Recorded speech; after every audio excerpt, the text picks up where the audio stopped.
अस्सलाम वालेकुम, welcome to another exciting episode of our view by Raza Tirmizi. मैं हूं आपका रज़ा तिरमिज़ी। आप सबको ईद मुबारक हो। आज ईद का तीसरा दिन है और आज हमारी सारी चीज़ें मैं ट्रैवल करके आया हूँ। मैं देख रहा था सब चीज़ें अपनी वापसी की सफ़र की तरफ है।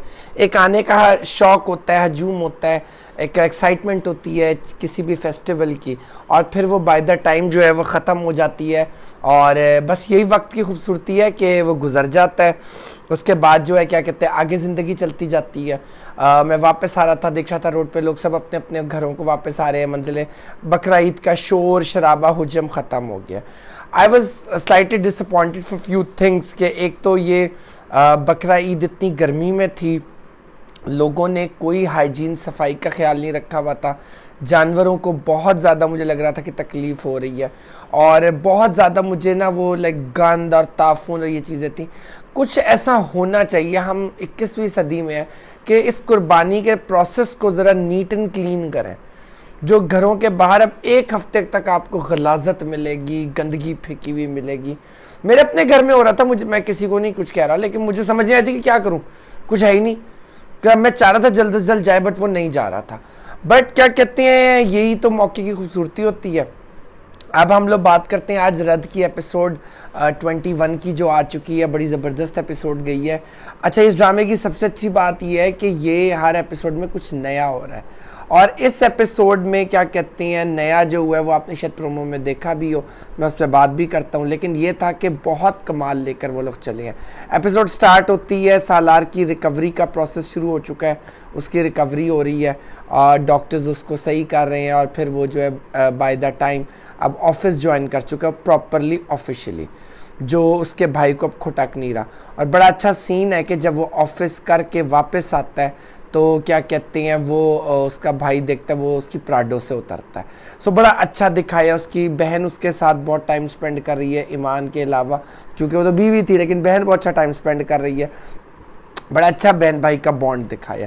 दूसरी तरफ सवेरा और उसका बाप किचन में कॉन्वर्सेशन शुरू करते हैं चाय बनाने पे, और फिर वो बातचीत होते होते वो जाके बताता है कि मैं खुला लेना चाहती हूँ, आपसे बात करनी है, और आपने दिल पे नहीं लेना, गिल्ट नहीं लेना। वो कहते क्यों, क्या हुआ? फिर वो उसको सारी बात बताते हैं कि मान की शादी तोड़ाने में इस बंदे का हाथ था, और मुझे निकाह वाले दिन से शक था, ये उसकी सास के साथ राब्ते में था और इसने बदला लिया। जिसमें उसका बाप बहुत हैरान होता है, यानी आलम साहब।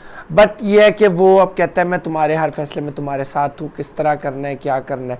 वो कहती है जी मैंने बहुत कोशिश की निभाने की कि मेरी बच्चियों के सर से मेरा बाप ना, उनका बाप ना जाए, बट ये शख्स तो बच्चों का बाप कहलाने के काबिल ही नहीं है। एपिसोड बहुत अच्छी चल रही है। सालार और ईमान की कॉन्वर्सेशंस चल रही हैं, उसमें थोड़ा सा प्यार भी है, मजाक भी है, और इवेंचुअली फिर वो अपने अपने बिस्तरों पे लेट जाते हैं हंसी मजाक करते हुए। अच्छा, वो जैसे ही लेटते हैं, ये ज़रा समझ नहीं आई बोंगी थी क्या थी, because I am not digesting it. वो कहते हैं कि जी आप किधर हैं। वो अब सो जाते हैं, और ईमान के रूम में सालार के एक बंदा आता है, पेट्रोल छिड़क के चला जाता है, और जैसे ही दरवाज़ा बंद होता है तो ईमान की आँख खुलती है। उसको स्मेल आती है, वो देखता है, बाहर जाता है। अब मुझे ना समझ नहीं आई कि पर्पज़ क्या था। उत्ते या उसाड़ के मार, पहले तो बात है कमरे में इस तरह वो लॉक करके सोए हैं, कुंडी लगाई है, कैसे कोई आ गया, बट वो कमरे में आता है। अच्छा, अब दूसरी तरफ जो है क्या कहते हैं, वो उठ के जाते हैं, सालार सोया पड़ा ही रह गया। ईमान जैसे ही बाहर जाती है, उसको बंदा वो एक कमरे में धक्का देता है और आग लगा देता है। अब वो भी पर्पज़ नहीं मुझे समझ आएगा उस कमरे में क्यों आग लग रही है। आंखें उसकी बंद थी, मुंह उसने कवर किया हुआ था।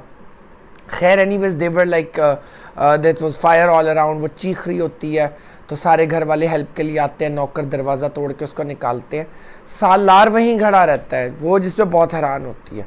वो जब आवाज़ें दे रही होती है, चीख रही होती है सालार सालार सालार, सब निकल ही नहीं रहे होते हैं। बड़ी मुश्किल से जो है उसको निकाल कर लाते हैं, नॉर्मल करते हैं, बट सालार एक स्टेट ऑफ शॉक के अंदर चला गया। और वो क्या, उसकी जो क्या कहते हैं, सालार की बहन उसका ख्याल करते कि चलें हॉस्पिटल चलें भाभी, और ये वो।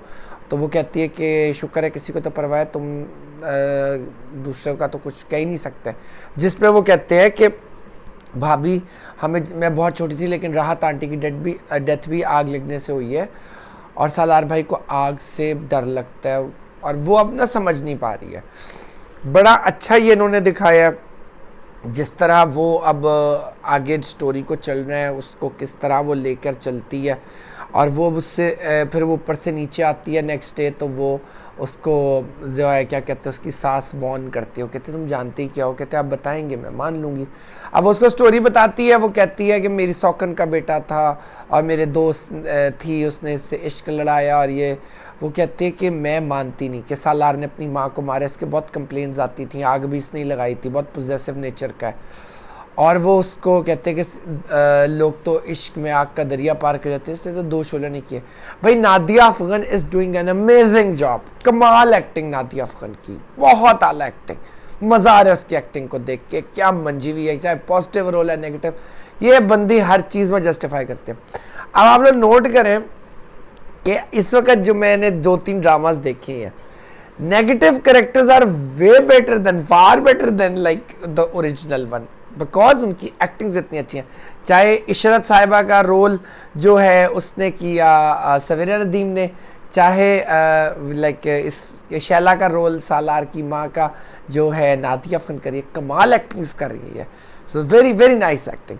खैर एनीवेज, अब वो क्या कहते हैं बड़ी कंफ्यूज है जब उसकी सास उसको ये सारी चीज़ें कहती है, और अब आगे देखें ये किस तरह इसको लेके चलते हैं, वापस जाते हैं, वापस आती है सालार, उस कहते हैं मैं पिक करने आ ही रहा था, वो कहते हैं मैं नहीं आ रहे थे, अब वो कहते हैं मांझी दवाई ले लें, मैं अपने गिल्ड से नहीं निकल पा रहा। अब वो जो है ना बड़ी ज़्यादा वो हो रही है कि इधर ये है उधर वो स्टोरी इसने बताई है कि इसने अपनी माँ को खुद जला के मारा है, और फ्लैशबैक सारे। अब I don't know how it's gonna work, but it is going actually goosebump के यार, लाइक हर एपिसोड में एक नया हो रहा है, so I am really looking forward for the next episode. अच्छा दूसरी साइड पे जो है अब उनका उसके बाप को भाइयों को बड़ी मुसीबत पड़ रही है कि ये क्या हो रहा है, ये पैसा इनके पास चला गया। सो यू नो पूरा ड्रामा, पूरी एपिसोड एक बहुत अच्छे उस पर चल रही है, and I am really looking forward कि ये कोई अच्छा मैसेज भी दे के जाए हमारी ऑडियंस के लिए। So that's all for today. Video पसंद आए तो press the bell icon, hit subscribe, हमें अपनी राय से ज़रूर बताएं। स्टे सेफ, स्टे हेल्दी, अल्लाह हाफिज़।